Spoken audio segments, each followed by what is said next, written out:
trials movie? Nothing. It has been kind of a mantra behind which the medical community has hidden the great ignorance which exists because they think a person is a body. A person is not a body.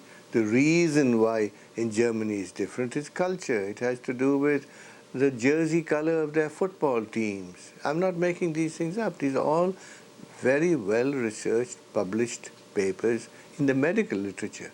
So, Western medicine is not scientific by any precise use of language, and I think that we should quickly dispel that notion. Now, another thing about the science and what a medical doctor thinks is science is about high school level science. So we should say, where is science today beyond the MD's training? Let's talk about the science which no MD ever heard about. Is they don't really understand the first thing about quantum mechanics. Physics moved away from the world of what we call Newtonian mechanics, the 1930s, into quantum mechanics, which became richer and richer and richer, in which we find that a lot of the phenomena that we took for granted don't necessarily operate.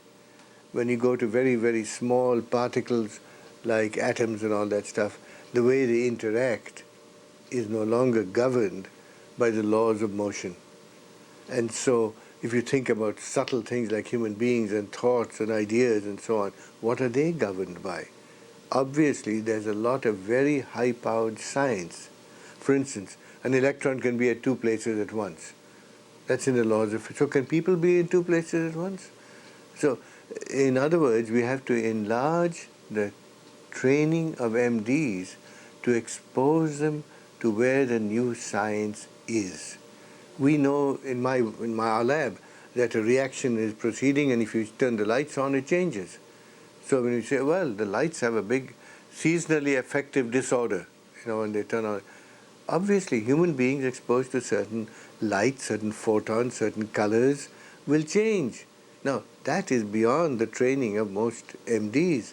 They think science is black boxes and what they learned in physics 1 and 2, which is about the level they've had.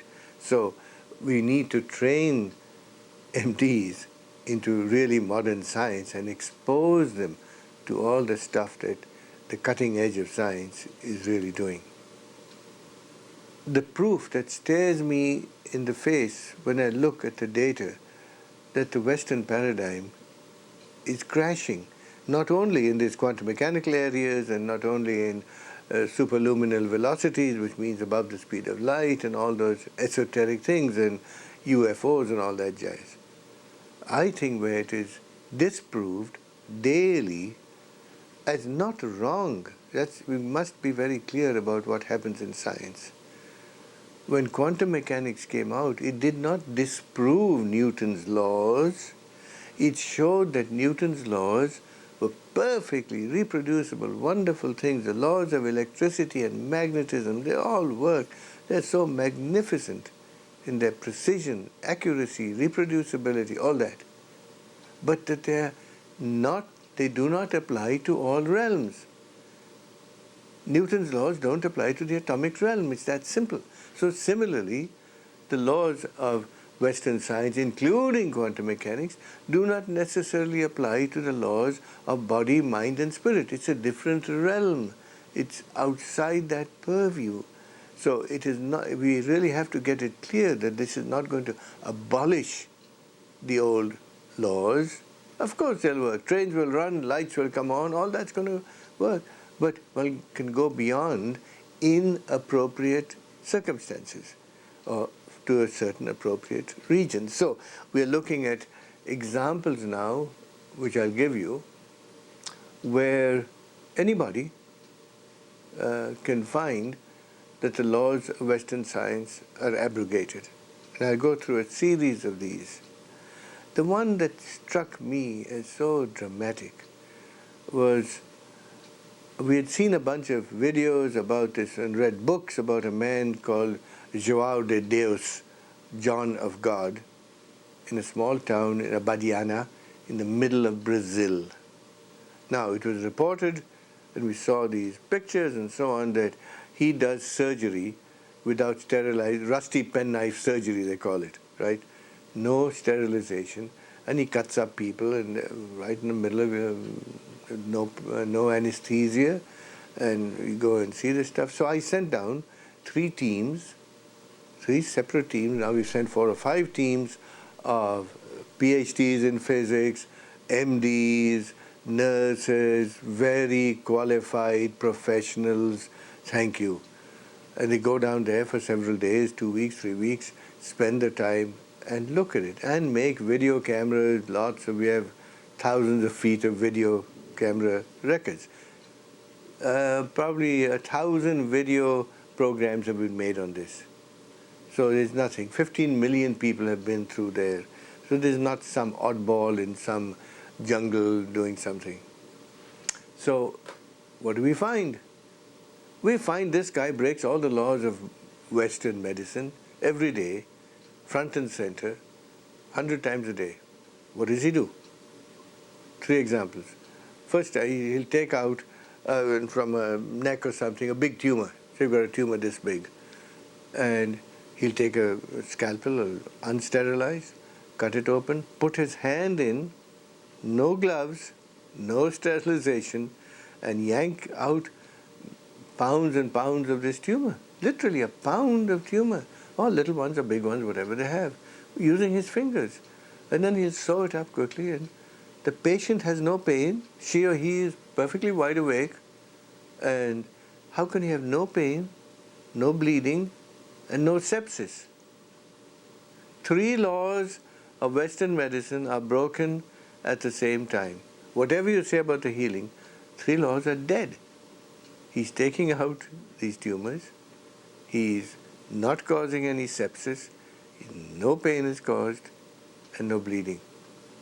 So we really have unlimited validation challenge to the Western paradigm of medicine every day, and nobody wants to deal with it. How does it happen? What's going on here? First they should say, oh, it's all magic. He's taking out chicken livers. And all kinds of claims were made. But now they've shut up. I don't see the critics who used to claim these are chicken livers. Where are the chicken livers? When we sent doctors and nurses down there, said, no, Dr. Roy, I've been there. I have been in the theater nurse for 25 years. I know chicken livers and I know body parts, so don't give me that stuff. No one has ever proved that. So one of the tragic parts is the recourse to lying and cheating by the medical establishment. Because there's a lot of cheating in medicine. A lot of cheating in, the Vioxx Celebrex case. We've seen that. We've seen hundreds of examples of forged papers. Why? Not because medical students or doctors are worse than anybody else. Because the temptation is greater. To get your tenure or to advance in your field, there's a big temptation. So people think other people cheat. So doctors should never impute to other people base motives or base behavior because they know about it in their own profession. So at present, the medical profession stands self-indicted and well-established as having a lot of cheating in the medical profession. We know that. Everybody knows that. So that is no excuse for them to say other people may be cheating. No one has ever established that. So in the case of real Western medicine, we have seen a lot of teaching, well-established, proved in the law courts, proved in the hearings, but we have never seen one in these other cases. So there's hardly any motive. First one is João de Deus. 15 million people healed by means which nobody sees anywhere else. That's the simpler kind of things he does. He does all kinds of spiritual healing where people, without being touched, feel and experience things being taken out of their body, and they come back and they find organs missing and so on.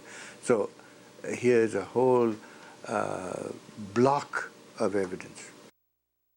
Let me move to a different continent, right? That is in Brazil. And you could ask, Why does that work there? And I think it works because the culture believes it is all to do with expectation. If you expect this can be done, it can happen. It is happening, it's not it can happen. So let's go to another one, the Chinese. Chinese Qigong, that's the right pronunciation, Qigong, which is pronounced Qigong, is an ancient science of, on the one hand, exercise, Tai Chi.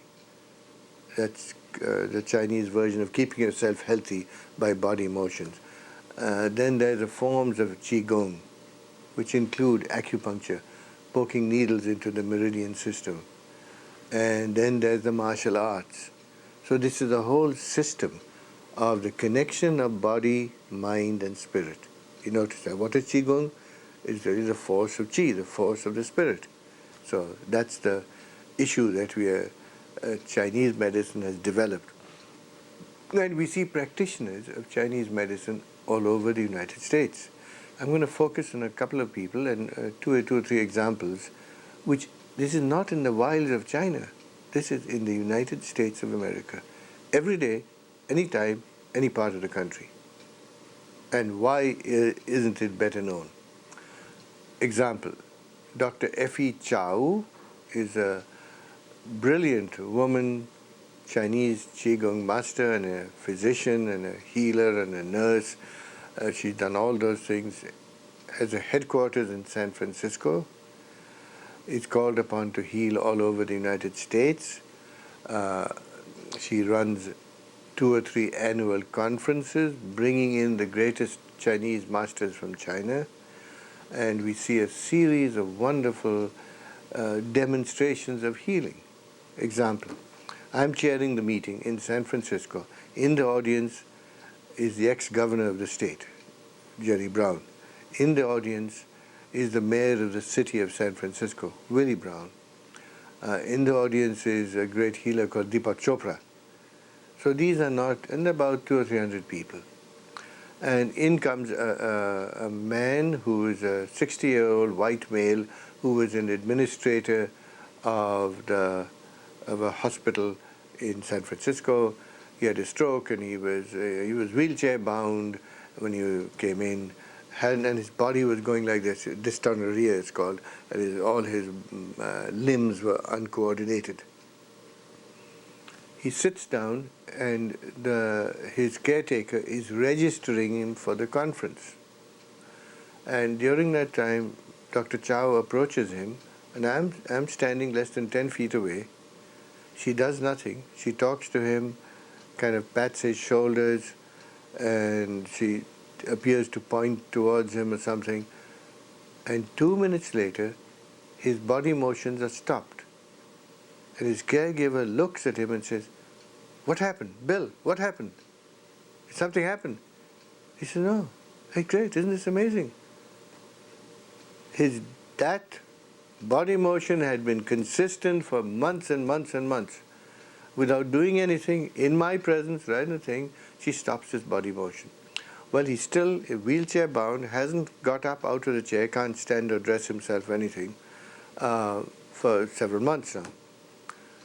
And she takes him up in front of all these, say, 100 people around him, and make it short, she makes him walk.